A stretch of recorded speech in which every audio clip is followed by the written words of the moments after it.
दोस्तों, यदि आप इतिहास पढ़ते हैं तो आपने दसराज युद्ध के बारे में ज़रूर पढ़ा होगा। तो चलिए एक बार रिवीजन कर लेते हैं कि दसराज युद्ध कहाँ पर हुआ था, किन के बीच हुआ था, इसका कारण क्या था। तो दोस्तों, इससे संबंधित एक न एक प्रश्न परीक्षा में आ जाता है। आपकी कोई भी परीक्षा हो कंपटीशन की, सभी में आता है। तो चलिए ध्यान से एक बार पढ़ लेते हैं कि दसराज का युद्ध कब हुआ था, किस काल में हुआ था, किस नदी के किनारे हुआ था, इसका कारण क्या था, किसकी जीत हुई थी, किसकी हार हुई थी। तो चलिए समय को नष्ट न करते शुरुआत करते हैं दसराज युद्ध की।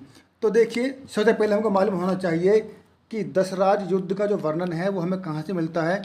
वो मिलता है हमें ऋग्वेद के 7वें मंडल में मिलता है। ठीक है, तो ऋग्वेद के 7वें मंडल में हमें दसराज युद्ध के बारे में जानकारी मिलती है।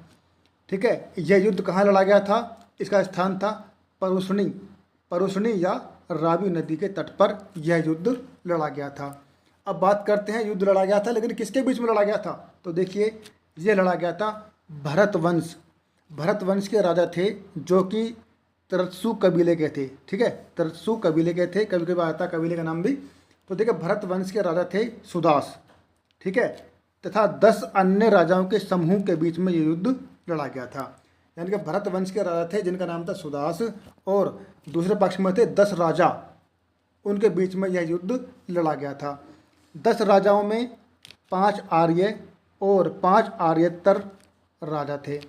इनका नेतृत्व पुरुजन का राजा कर रहा था। ठीक है, चलिए आगे देखते हैं। तो देखिए, 5 आर्य जन कौन कौन से थे, जन या कबीले कौन कौन से थे। तो देखिए, पुरु, यदु, तुर्बस, अनु तथा दुरहेयु, ये 5 थे आर्य जन, जिनको हम आर्य कबीले कहते हैं।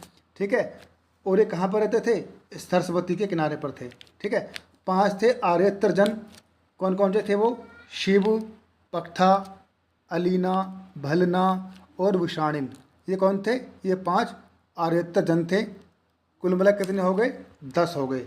तो ये 10 राजा एक तरफ थे और राजा सुदास एक तरफ थे।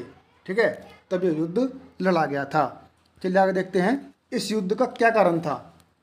दसराज युद्ध लड़ा गया था, परुष्णी या रावी नदी तट पर लड़ा गया था। इस युद्ध का कारण क्या था, जो इतने सारे राजा एक हो गए और वह अकेले सुदास से भिड़ गए।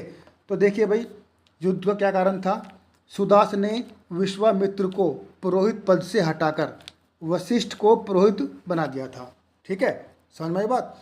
तो देखिए, सुदास ने विश्वामित्र को पुरोहित के पद से हटा दिया था और हटाने के बाद में वशिष्ठ को पुरोहित बना दिया था।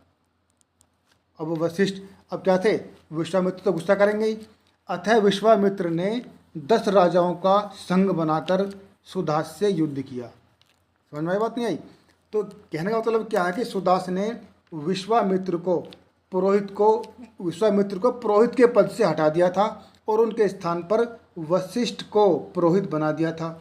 अब ये बात विश्वामित्र को बहुत बुरी लगी, और जब इसको बुरी लगी तो इसने क्या काम किया, ये चला गया और फिर 10 राजाओं से मिला और उनका संघ बनाया और सुदास से फिर युद्ध करवा दिया। ठीक है, चलिए आगे देखते हैं। संजय कबीले ने सुदास का पक्ष लिया था। जो संजय कबीला था उसने सुदास का पक्ष लिया था। कालांतर में भरत एवं पुरु जन के बीच मित्रता हो गई। ठीक है, तथा कुरु नाम से एक नया जन बन गया। ठीक है, तो ये 2 जन थे पहले, कौन से, इनका नाम था अलग अलग। पहले भरत और पुरु, ये अलग 2 जन थे, और ये जब इनकी मित्रता हो गई तो फिर क्या बन गया, ये एक जन बन गया हमारा कुरु। ठीक है, ये कुरु बन गए। ये आपको याद रखना है कि भरत और पुरु मिलकर के कुरु बन गए। अब देखिए उसके बाद, तो देखिए भाई, ये तुर्बस और क्रीबी मिलकर के पांचाल बन गया। ठीक है, तो ये दो जन और हैं, तुर्बस और क्रीबी, ये दोनों मिलकर क्या बन गए, ये मिलकर के बन गए पांचाल। ठीक है, तो चलिए समय रहते हुए ये क्या नाम है, ऋग्वैदिक शब्द और पढ़ लेते हैं। ये भी परीक्षा में कभी कभी आते हैं। तो देखिए, कुछ ऋग्वैदिक शब्द हैं जिनके बारे में आपको मालूम होना चाहिए कि इनका अर्थ क्या है। तो देखिए, ऋग्वेद में एक शब्द का उल्लेख हुआ है जिसका नाम है पुरप। इसका मतलब क्या होता है, इसका मतलब होता है दुर्गपति। ये दर्ग नहीं है, ये दुर्ग होगा, दुर्गपति। ठीक है, ये दुर्गपति होगा। पूर्व का मतलब होता है दुर्गपति। स्पष्ट का मतलब होता है गुप्तचर, ठीक है। उसी तरीके से ऋग्वेद में शब्द आता है विराजपति। तो विराजपति कौन है? ये गोचर भूमि का अधिकारी था, गोचर भूमि का अधिकारी था, जिसमें गाय चरती थी उसका अधिकारी होता था ये, ठीक है।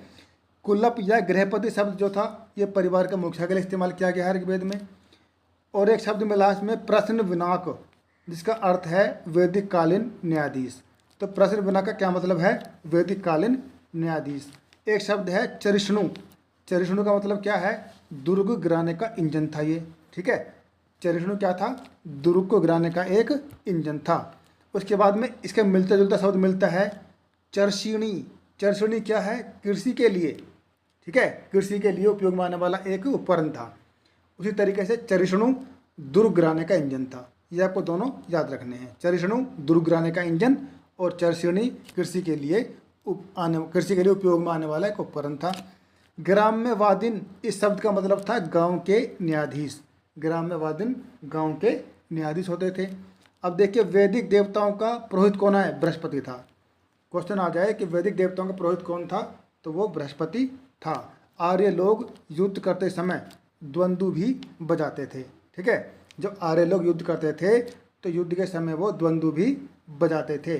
जैसे कि आपने महाभारत देखी होगी, महाभारत में पहले शंख बजता था और शंख बजने पर युद्ध